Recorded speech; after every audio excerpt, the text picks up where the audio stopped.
बिस्मिल्लाहिर्रहमानिर्रहीम। अस्सलामु अलैकुम बच्चों, मेरा नाम मोहम्मद इकबाल है और मैं यूनिक ग्रुप ऑफ इंस्टीट्यूशन में इकोनॉमिक्स पढ़ाता हूँ। उम्मीद है आप अल्लाह के फ़ज़ल व करम से, अनायात से, उसकी रहमतों के साए में होंगे, बाखैरियत होंगे और ऑनलाइन क्लासेस के ज़रिए आप इस नेटवर्क को, इस मौके से फ़ायदा उठाते हुए आप अपने तालीमी सिलसिले को जारी रखे हुए होंगे। बेटे, ऑनलाइन इकोनॉमिक्स पार्ट 2 में हम नेशनल इनकम ऑफ पाकिस्तान ये चैप्टर हम डिस्कस कर रहे थे और इससे पहले जो है हमने इस चैप्टर की थ्योरी अभी तक हमने डिस्कस की है, जिसमें दो अहम लॉन्ग क्वेश्चन बनते हैं।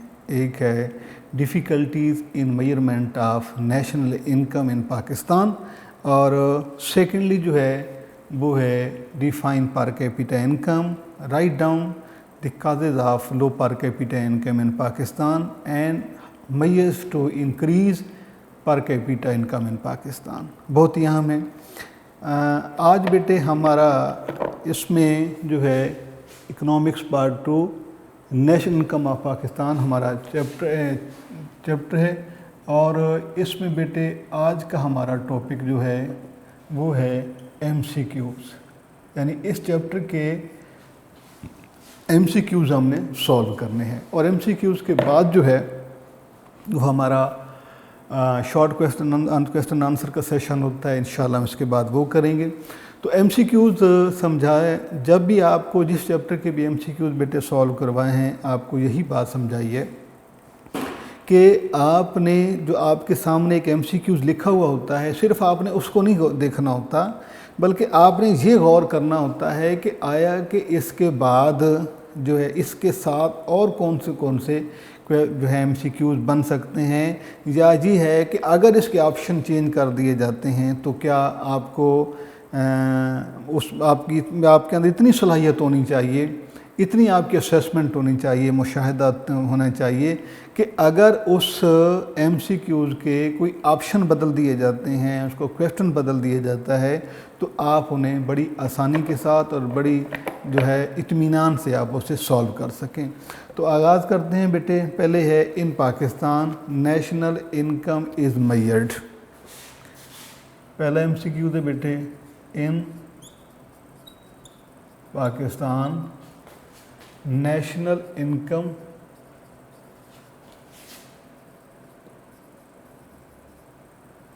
Is measured. जी, उर्दू में हम इसे लिखेंगे बेटे कि पाकिस्तान में कौमी आमदनी की पैमाइश की जाती है। इस को पढ़ने से पहले हम इसके ऑप्शन पे गौर करते हैं कि ऑप्शन इसके जो हैं वो कौन कौन से हैं और उनका मतलब क्या बनता है। पहला है बेटे इसमें option daily national income, national income is measured daily.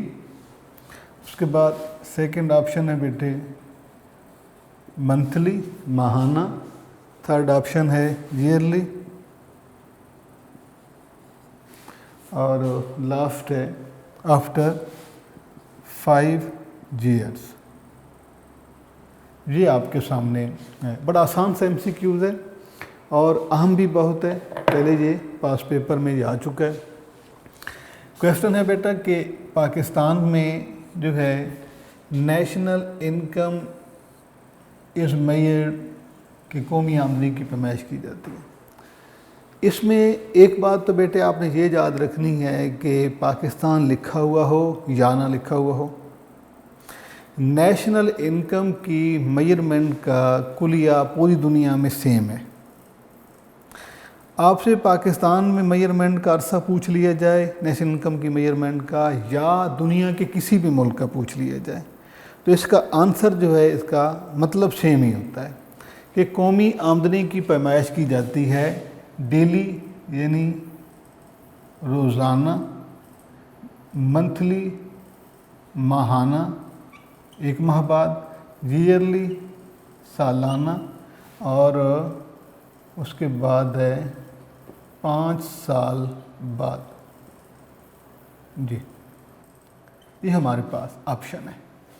तो इसमें बेटे national income is measured yearly, या इसको एनुअली लिख सकते हैं, आफ्टर 1 ईयर लिख सकते हैं, ये सब का मतलब एक ही होता है। इसके बाद ये तो हमारे सामने एक MCQ है जो कि हमने यहाँ पर इसको सॉल्व कर दिया है। अब इस को कैसे जो है ये किन किन सूरतों में आपसे पूछा जा सकता है। मसलन ये है कि in Pakistan duration of measurement of national income, ये भी वर्ड हो सकता है, या नेशनल इनकम इज़ कंप्यूटेड, या ये भी हो सकता है कि in Pakistan national measurement of national is done after, या डन के बाद डेली रोज़ाना, मंथली हर महीने के बाद, और ईयरली साल, 5 ईयर 5 साल।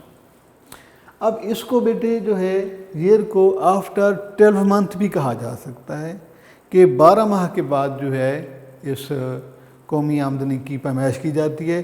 तो आंसर बेटे आपका क्या है, national income is measured yearly, annually और आफ्टर 12 मंथ। ये आपका जो है वो इसमें पहला जवाब है। उसके बाद इसमें MCQ है बेटा कि इन पाकिस्तान फाइनेंशियल ईयर के बारे में सवाल है। इसमें जो है आपको मैं फाइनेंशियल ईयर समझा देता हूँ, और उसमें जो MCQs बनेंगे उस पर भी हम डिस्कस करेंगे। पाकिस्तान का माली साल, फाइनेंशियल ईयर, ठीक है, उर्दू में बेटे हम इसे कहते हैं माली साल। इसमें 2 या 3 इसके हवाले से MCQs बनेंगे, वो आपको मैं बता देता हूँ। माली साल पाकिस्तान का, बात पाकिस्तान के हवाले से हो रही है। चैप्टर का नाम है नेशनल इनकम ऑफ पाकिस्तान, यानी पाकिस्तान का। आपने देखा होगा कि फाइनेंशियल ईयर जब भी लिखा जाता है उसमें 2 सालों का जिक्र होता है। मसलन है 2020 और 2021, ऐसे आपके पास लिखा हुआ होता है। या आप जो साहब का कोई 2018 और 2019, ये इस सूरत में लिखा हुआ होता है। यानी कि कभी आपको सिर्फ एक हिस्सा नहीं होगा कि फाइनेंशियल ईयर 2020 या फाइनेंशियल ईयर 2018, ऐसे नहीं, बल्कि इस सूरत में लिखा हुआ होगा जिस तरह से मैंने आपको यहाँ पर लिख के दिया है कि इसमें 2 सालों का जिक्र होता है। अब इसमें बेटे जो साल इसमें इस तरह से होता है कि 6 मंथ 1 साल के होते हैं, और 6 जो होते हैं वो नेक्स्ट के होते हैं। पाकिस्तान के फाइनेंशियल ईयर जो है ये स्टार्ट कब होता है, ये बेटे स्टार्ट होता है 1 जुलाई से, 1 जुलाई से, और ये एंड होता है जाके 30 जून।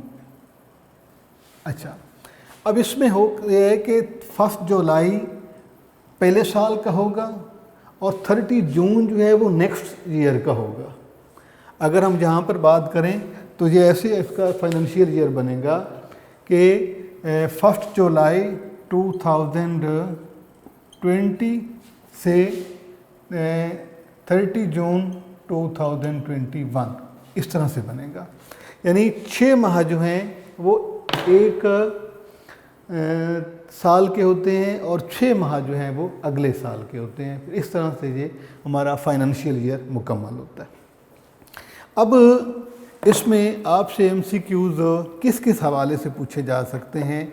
पहला बेटे MCQ आप से यूँ पूछा जा सकता है कि फाइनेंशियल ईयर स्टार्ट्स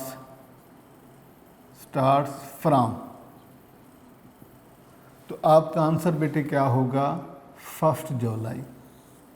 अगर आपसे ये एमसीक्यू पूछा जाता है कि फाइनेंशियल ईयर स्टार्ट्स फ्रॉम, तो आपने लिखना है 1 जुलाई।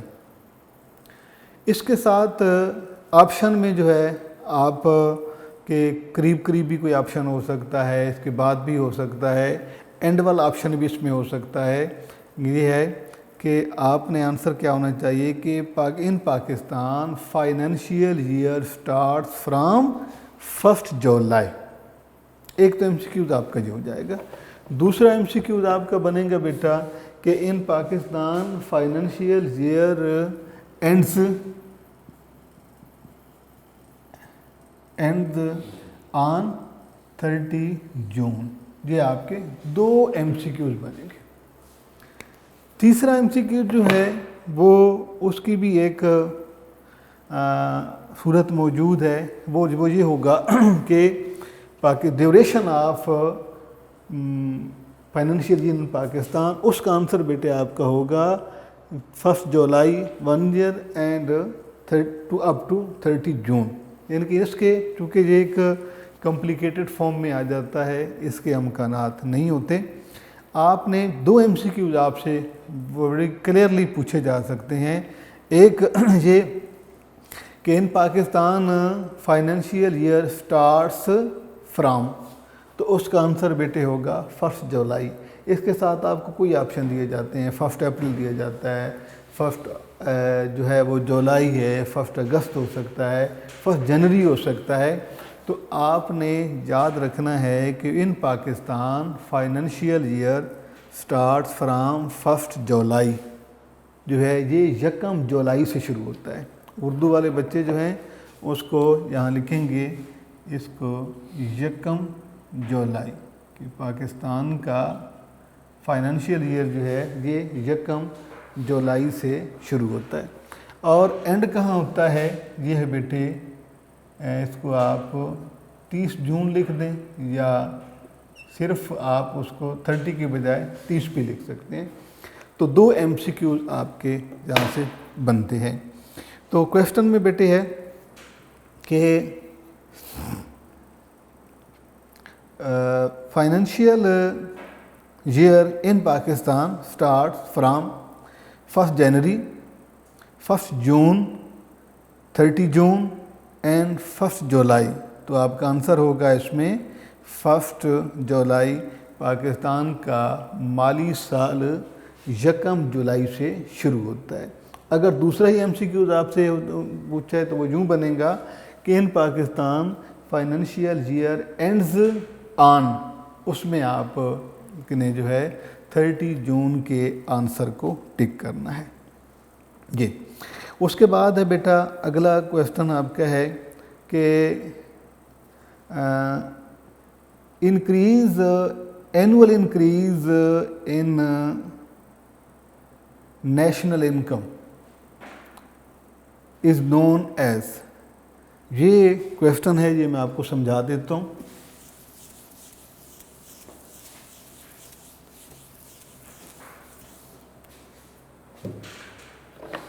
क्वेश्चन है बेटा कि एनुअल इंक्रीज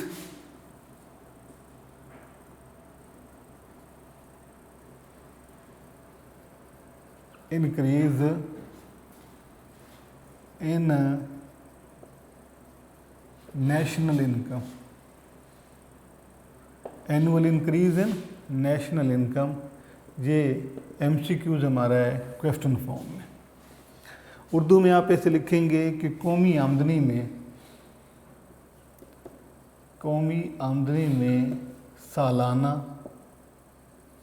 फ़ीसद इजाफ़ा को कहा जाता है या कहलाता है कि हर साल पाकिस्तान की या किसी भी मुल्क की कौमी आमदनी में जितने फ़ीसद इजाफ़ा होता है, जितने परसेंटेज जो है वो इंक्रीज़ करता है, उसे क्या नाम दिया जाता है। इसमें हमारे पास पहला ऑप्शन बेटा है इकोनॉमिक डेवलपमेंट, और उसके बाद है इकोनॉमिक ग्रोथ, के बाद है सरप्लस बजट, के बाद है स्टेबल इकोनॉमी। तो ये चूँकि हमने जब पढ़ा था सब थ्योरी, तो उसमें भी ये क्वेश्चन हमने वहाँ पर ये डिस्कस नहीं किया था। तो आपने बेटे ये याद रखना है कि जो एनुअल इंक्रीज़ होती है नेशनल इनकम में हर साल, यानी जो इजाफा होता है, वो कहलाता है इकोनॉमिक ग्रोथ। इसका नाम है बेटे, इसका आंसर है इकोनॉमिक ग्रोथ। ओके, मुआशी नमू, या इसको हम जो है इजाफे की इकोनॉमिक ग्रोथ इसे कहा जाता है।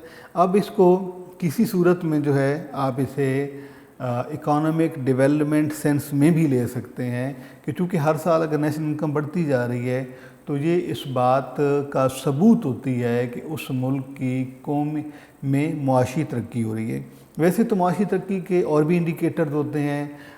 सपोज़ करते हैं कि अगर आउटपुट बढ़ती जा रही है वो भी एक इंडिकेटर है, नेशनल इनकम बढ़ती जा रही है वो भी एक इंडिकेटर है, पर हेड इनकम बढ़ती जा रही है, पर कैपिटा इनकम में इजाफा हो रहा है तो वो भी एक जो है एक मतलब इंडिकेटर होता है इकोनॉमिक डेवलपमेंट का। लोगों के पास रोज़गार है, लोगों का स्टैंडर्ड ऑफ लिविंग हाई है, they are leading the satisfactory life, तो वो भी एक जो है सूरत है इकोनॉमिक डेवलपमेंट के इंडिकेटर की। लेकिन जहाँ पर जो हमसे सवाल पूछा गया है वो ये है कि नेशनल इनकम का हर साल, यानी पिछले साल से अगले साल जिस तरह जिस परसेंटेज से इजाफा हो रहा होता है उसे इकोनॉमिक ग्रोथ कहा जाता है कि मुआशी तौर पे कितनी मुआशी नमू हो रही है, मुआशी अफजाइश कितनी हो रही है, मुल्क किस शरह से जो है वो तरक्की कर रहा है। उसके बाद बेटे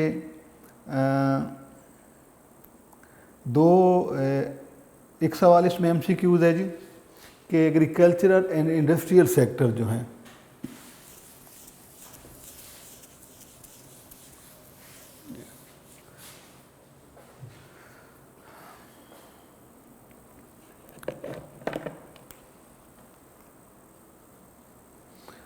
इसमें बेटे हम सेक्टर्स की बात करेंगे कि हमारे जो सेक्टर्स हैं उनकी सेक्टर्स, ठीक है। सेक्टर्स शोबों को कहा जाता है। शोबे होते हैं दो तरह के, एक होते हैं बेटे आउटपुट सेक्टर या प्रोडक्शन सेक्टर, प्रोडक्शन सेक्टर, और दूसरे हैं सर्विस सेक्टर, सर्विस सेक्टर्स, ठीक है। इनको हम आगाज़ में लिखेंगे कि ये तो बेटे हो गए आपके अहम शोबे, या आप इसे ये भी कह सकते हैं कि सिर्फ शोबे भी आप इसे लिख दें। और शोबों की तफरीक किस तरह से है, ये हैं पैदावार के शोबे और ये हैं बेटे खिदमात के शोबे, ठीक है। अब पैदावार के शोबे और खिदमात के शोबे में क्या फ़र्क होता है, क्योंकि पैदावार जो है शे, गुड, कमोडिटी, प्रोडक्शन, आउटपुट, सबका एक मतलब होता है। ये वो चीज़ें होती हैं जिसमें वो सेक्टर होते हैं जिनकी प्रोडक्शन हमें विजिबल होती है, हमें नज़र आ रही होती है कि इसने ये चीज़ प्रोड्यूस की है। यानी वो शोबे जिनकी प्रोडक्शन या जिनकी आउटपुट, जिनका रिटर्न जो है वो विजिबल होता है, हमें नज़र आ रहा होता है कि इसमें जो है ये जो इतनी प्रोडक्शन है, ये चीज़ इसमें मौजूद है। और दूसरा जो है ये खिदमात के शोबे होते हैं और इनकी प्रोडक्शन जो होती है वो इनविजिबल होती है, नज़र नहीं आती। फ़र्क क्या है बेटे कि इनकी प्रोडक्शन जो है ये विजिबल आइटम की होती है, यानी नज़र आने वाली चीज़ें, और सर्विस सेक्टर जो है ये इनविजिबल आइटम की प्रोडक्शन को कहा जाता है। अब कौन कौन से पाकिस्तान में कौन कौन से शोबे जो हैं वो प्रोडक्शन करते हैं। मसलन जहाँ पर हम बात करते हैं कि अब सनत का शोबा जो है इसमें बहुत सारी चीज़ें आ जाती हैं, जो चीज़ें भी इसमें प्रोड्यूस की जाती हैं वो सारी की सारी इंडस्ट्रियल गुड्स होती हैं।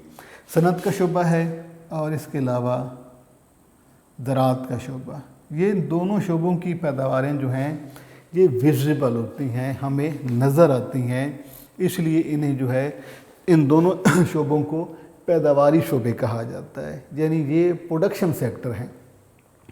और उसके अलावा जो है ये सर्विस सेक्टर में फ़र्क किया कि जैसे हम बात करते हैं कि तालीम का जो शोबा है, तालीम का सेक्टर, ये सर्विस सेक्टर है, यानी कि एजुकेशन का। इसके अलावा बैंकारी का जो शोबा है, बैंकिंग, ये भी सर्विस सेक्टर है।